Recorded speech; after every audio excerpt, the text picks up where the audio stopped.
É sen dúbida unha honra recibir esta medalla, por todo o que significa, porque ven da miña terra e sobre todo porque leva o nome de Castelao.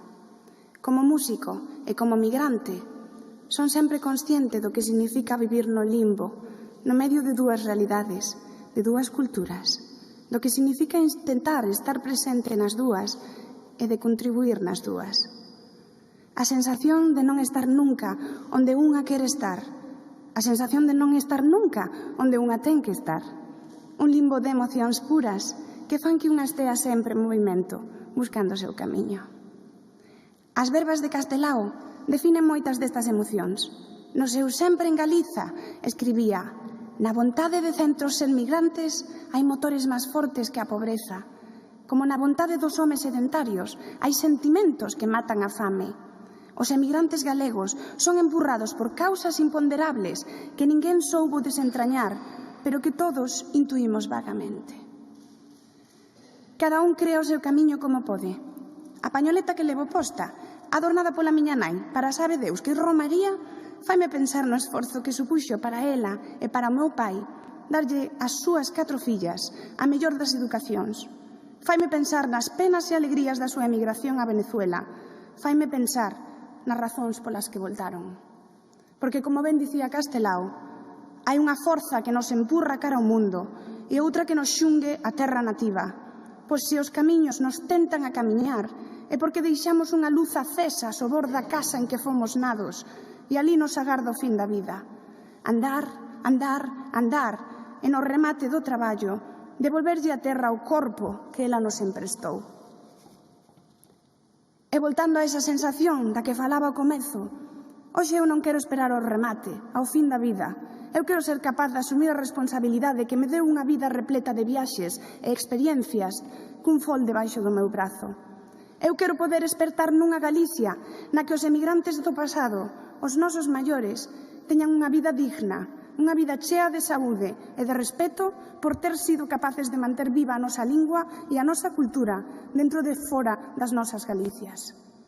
Unha vellez na que sintan o incrible agradecemento que todos os que estamos hoxe aquí sentados temos que dar a diario con paixón.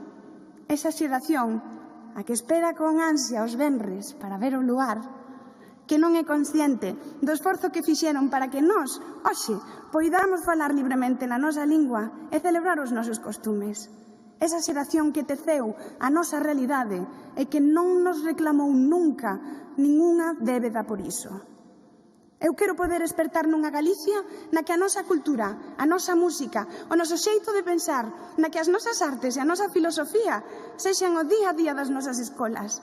Porque ensinar a pensar a través da nosa cultura é o que fai que os pensamentos se convirtan en accións e as accións se convirtan así nun movimento de amor ao noso, de revalorización colectiva e apoio institucional para celebrar unha realidade tan única e singular como poderosa.